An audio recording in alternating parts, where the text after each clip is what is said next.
বাংলাদেশের কোন শাসককে ক্ষমতাচ্যুত হওয়ার পরে দেশ ত্যাগ করতে হয়েছে এমন ঘটনা ঘটেনি। কিন্তু এই দেশের মালিক বনে যাওয়া, এই দেশকে পৈতৃক সম্পত্তি মনে করা শেখ হাসিনা ক্ষমতাচ্যুত হওয়ার পর চোরের মতো এই দেশ ছেড়ে পালিয়েছে। লজ্জা থাকলে এই দেশ নিয়ে তার আর কথা বলা উচিত নয়। লজ্জা থাকলে তার অনুসারী দাবি করে নতুনভাবে কেউ উকি দেওয়ার কথা নয়।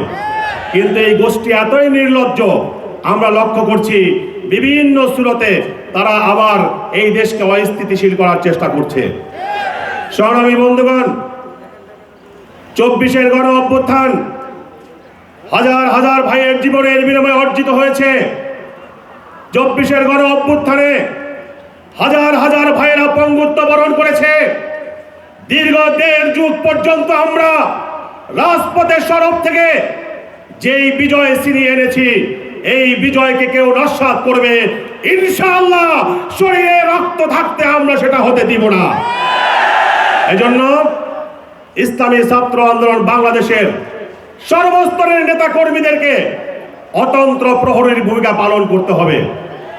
সংগ্রামী বন্ধুগণ, ইসলামী ছাত্র আন্দোলন বাংলাদেশ শুধু একটি নির্দিষ্ট গোষ্ঠী কেন্দ্রিক কাজ করে না, বরং বাংলাদেশের একমাত্র ছাত্র সংগঠন যাদের সকল ধারার শিক্ষা ব্যবস্থার শিক্ষার্থীদের মধ্যে পদচারণা রয়েছে।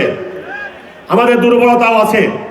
আমরা এখনো পর্যন্ত বাংলাদেশের প্রথম সারির শিক্ষা প্রতিষ্ঠানগুলোতে যে অবস্থান তৈরি করার কথা ছিল সেই লক্ষ্যমানে আমরা পৌঁছাতে পারিনি।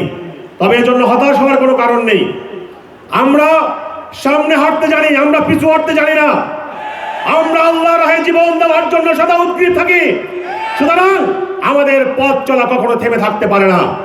সংগ্রামী বন্ধুগণ, 24-এর গণ অভ্যুত্থান পরবর্তী এই সময়ে এখন আমাদের ফসল ঘরে তোলার সময়। আমরা যদি সাংগঠনিক কাজে সঠিকভাবে মনোনিবেশ করতে পারি, ইনশাআল্লাহ আমি বিশ্বাস করি এই আদর্শিক ছাত্র সংগঠন বাংলাদেশের প্রতিটি ক্যাম্পাসে সর্বশক্তি নিয়ে তাদের অস্তিত্ব জানান দিতে সক্ষম হবে।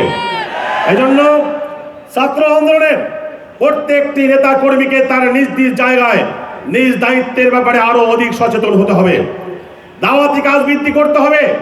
নিজের ক্যাম্পাসে নিজের শক্তি বৃদ্ধির জন্য, নিজের ক্যাম্পাসে নিজের সংগঠনকে প্রতিষ্ঠিত করার জন্য পরিকল্পনা করে সেই পরিকল্পনা মাফিক এগোতে হবে। ভাইরা আমার, আপনি যত সামনে এগোতে যাবেন, আপনি যত সামনে অগ্রসর হবেন, আপনার সমালোচক শত্রুর সংখ্যা তত বাড়বে, এটাই স্বাভাবিক। কিন্তু সমালোচনাকে পরোয়া করে, সমালোচনাকে আমলে নিয়ে যারা কাজ থেকে নিবৃত্ত হয় তারা কখনো সংগঠনের আদর্শিক কর্মী হতে পারে না। আমরা দেখেছি আমাদের এই অগ্রযাত্রা যতই সামনের দিকে অগ্রসর হচ্ছে, একটি মহল আমাদেরকে পিছন দিক থেকে টেনে ধরতে চেষ্টা করছে। মনে রাখবেন, বাংলাদেশের রাজনীতিতে ইসলামী আন্দোলন বাংলাদেশের কিছু স্বতন্ত্র বৈশিষ্ট্য আছে। তাকওয়া, পরহেজগারি আমাদের মূল ভিত্তি। যেদিন আমরা এই জায়গা থেকে বিচ্যুত হব, সেদিন হয়তো আমাদের অস্তিত্ব বিনাশ হয়ে যাবে। আর আমাদের প্রতিপক্ষ শক্তি আমাদের এই জায়গায় বারবার আক্রমণ করার চেষ্টা করছে। আজকে এই স্বতন্ত্র অবস্থানের কারণেই, স্বতন্ত্র চরিত্রের কারণেই এদেশের লক্ষ লক্ষ মানুষ ইসলামী আন্দোলনকে ভালোবাসে, পীর সাহেব চরমনাইকে ভালোবাসে। সাধারণ মানুষের এই ভালোবাসার জায়গাটাকে নষ্ট করে দেওয়ার জন্য একটা মহল পরিকল্পিতভাবে চক্রান্ত করছে। সংগ্রামী বন্ধুগণ, আজকে ভিন্ন ঘরানার নেতৃবৃন্দ যেখানে যায়, আপনারাও আপনাদের আমিরকে সেখানে প্রত্যাশা করেন। ভিন্ন ঘরানার নেতৃত্ব যেই তরিকায় কাজ করে, আপনারাও আপনার আমিরকে, আপনার সংগঠনকে সেই তরিকায় কাজের ময়দানে দেখতে চান। যদি এটাই হয়, তাহলে তাদের মধ্যে আর আপনার মধ্যে পার্থক্য কোথায়? মনে রাখবেন, এই বিশেষ পার্থক্যের কারণেই আজকে আমরা ছাত্র আন্দোলনে সামিল হয়েছি। এই বিশেষ পার্থক্যের কারণেই আজকে আমরা পীর সাহেব চরমনাইয়ের নেতৃত্ব ঐক্যবদ্ধ হয়েছি। পীর সাহেব চরমনাই যদি গতানুগতিক রাজনীতির ধারায় গা ভাসিয়ে দেন, ইসলামী আন্দোলন বাংলাদেশের এই স্বতন্ত্র ধারাও থাকবে না, সাধারণ মানুষের ভালোবাসাও থাকবে না। সুতরাং পরিকল্পিত ফাঁদ পেতে যারা উস্কানি সৃষ্টি করে সোশ্যাল মিডিয়ায় কিংবা বিভিন্ন মাধ্যমে ইসলামী আন্দোলন বাংলাদেশকে সমালোচনার পাত্রে পরিণত করতে চায়, মেহেরবানি করে তাদের পাতা ফাঁদে আপনারা পা দিবেন না। আমরা আমাদের নেতা পীর সাহেব চরমনাইকে ভালোবাসি, কি কথা ঠিক কিনা? আমরা আমাদের নেতা পীর সাহেব চরমনাইয়ের প্রতি আনুগত্যশীল। আমরা আমাদের নেতা পীর সাহেব চরমনাইকে আমরা বিশ্বাস রাখি তিনি আল্লাহর মেহেরবানিতে কখনো আদর্শচ্যুত হবেন না। এই বিশ্বাসের জায়গায় কেউ ফাটল ধরানোর চেষ্টা করলে সেই পাতা ফাঁদে পা দেওয়া যাবে না। যদি পীর সাহেব চরমনাইকে ভালোবেসে থাকি, পীর সাহেব চরমনাই নেতৃত্বের প্রতি আস্থা থেকে থাকে, একথাও মনকে মানাতে হবে পীর সাহেব চরমনাই তার নির্দিষ্ট ফোরামের সাথে পরামর্শ করেই সময়ের প্রয়োজনে যথার্থ সিদ্ধান্ত তিনি গ্রহণ করে থাকেন।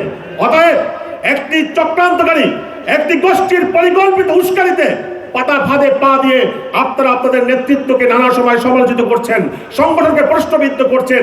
একবার ভেবে দেখবেন এই কাজটা আত্মঘাতী হচ্ছে কিনা। যদি আত্মঘাতী হয়ে থাকে অবশ্যই নিজ জায়গা থেকে আমাদেরকে তওবা করে ফিরে আসতে হবে। সংগ্রামী বন্ধুগণ, ইসলামী আন্দোলন বাংলাদেশ, ইসলামী ছাত্র আন্দোলন বাংলাদেশ একটি অগ্রসরমান সংগঠন। তৃণমূল থেকে গড়ে ওঠে আজকে বাংলাদেশের প্রত্যন্ত অঞ্চলে ইসলামী আন্দোলন বাংলাদেশের যে ভিত রচনা হয়েছে, এই ভিত্তিকে আমাদেরকে ধরে রাখতে হবে, এই ভিত্তিকে আরো মজবুত করতে হবে। মনে রাখবেন, আগামী জাতীয় নির্বাচন ইসলামী আন্দোলন বাংলাদেশের জন্য অত্যন্ত গুরুত্বপূর্ণ। এই জাতীয় নির্বাচনে ইসলামী আন্দোলন বাংলাদেশের পক্ষে যদি আমরা গণজোয়ার তুলতে ব্যর্থ হই, সারা বাংলাদেশে আমাদের শুভাকাঙ্ক্ষীদের যে মতামত, যে সমর্থন, সেগুলো যদি আমরা আমাদের ঘরে আনতে ব্যর্থ হই, তাহলে হয়তো এর দায় আমাদের অনেক দিন পর্যন্ত পোহাতে হবে। এজন্য আগামী জাতীয় নির্বাচনকে টার্গেটে রেখে প্রত্যেকটা পাড়ায় পাড়ায়, মহল্লায় মহল্লায় আপনার নিজ অবস্থানে ইসলামী আন্দোলন বাংলাদেশকে কিভাবে শক্তিশালী করা যায়, কিভাবে মজবুত করা যায়, নিজস্ব জায়গা থেকে পরিকল্পনা নিয়ে সংগঠনের দেওয়া পরিকল্পনার আলোকে সেভাবেই আমাদেরকে কাজ করতে হবে। আর তা যদি আমরা করতে পারি, আমরা বিশ্বাস রাখি ইনশাআল্লাহ ইসলামী আন্দোলন বাংলাদেশের এই অগ্রযাত্রা কোনো শক্তি দাবায় রাখতে পারবে না। সংগ্রামী বন্ধুগণ, বক্তব্য শেষ পর্যায়ে আপনাদেরকে একটি দাওয়াত দিয়ে আমি আমার বক্তব্য শেষ করব। আপনারা নিশ্চয় শুনেছেন আগামী 17ই জানুয়ারি ইনশাআল্লাহ এই সোহরাওয়ার্দী উদ্যানে ইসলামী যুব আন্দোলনের জাতীয় যুব কনভেনশন অনুষ্ঠিত হবে। ইনশাআল্লাহ আমরা টার্গেট নিয়েছি আগামী 17ই জানুয়ারি এই সোহরাওয়ার্দী উদ্যানে লক্ষ যুবকের সমাবেশ হবে ইনশাআল্লাহ। সেই সম্মেলনে আপনাদের অংশগ্রহণ, আপনাদের উপস্থিতির প্রত্যাশা রেখে আপনাদেরকে দাওয়াত দিয়ে আমি আমার বক্তব্য শেষ করছি। ইনশাআল্লাহ রাজপথে দেখা হবে, স্লোগানে কথা হবে।